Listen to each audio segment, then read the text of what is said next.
Pemilik akun Facebook Netanyahu Benyamin dilaporkan ke Ditreskrimsus Polda Maluku atas kasus dugaan pencemaran nama baik.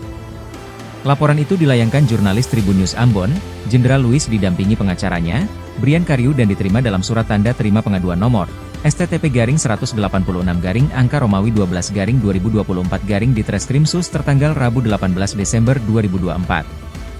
Pemilik akun Facebook Netanyahu Benyamin dilaporkan lantaran telah mempublikasikan konten yang dianggap mencemarkan nama baik media Tribun Ambon beserta jurnalisnya. Pasalnya, Netanyahu Benyamin memposting tangkapan layar percakapan WhatsApp antara dirinya dengan Jenderal Luis di laman Facebook. Dengan caption, "Nanti di muka penyidik saja supaya kasih naik berita yang berbobot jangan otak dungu, media besar tapi jurnalis otak acupeng." Menurutnya, kasus ini menjadi peringatan bagi semua pihak untuk selalu berhati-hati dalam menyampaikan informasi di media sosial. Selamat malam, saya Brian Karyu selaku kuasa hukum dari jurnalis Tribun Ambon.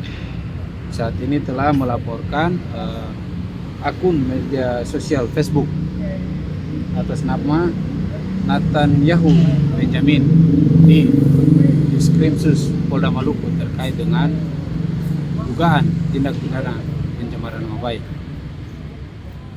Saya pastinya untuk agar segera laporan ini ditindaklanjuti agar ada kepastian hukum untuk para pencari keadilan. Dan mungkin pesan saya agar masyarakat Kota Ambon lebih bijak lagi dalam menggunakan media sosial.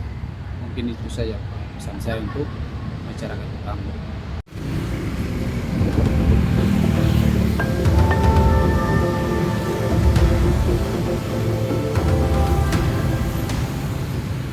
Download Tribun X sekarang, menghadirkan lokal menjadi Indonesia.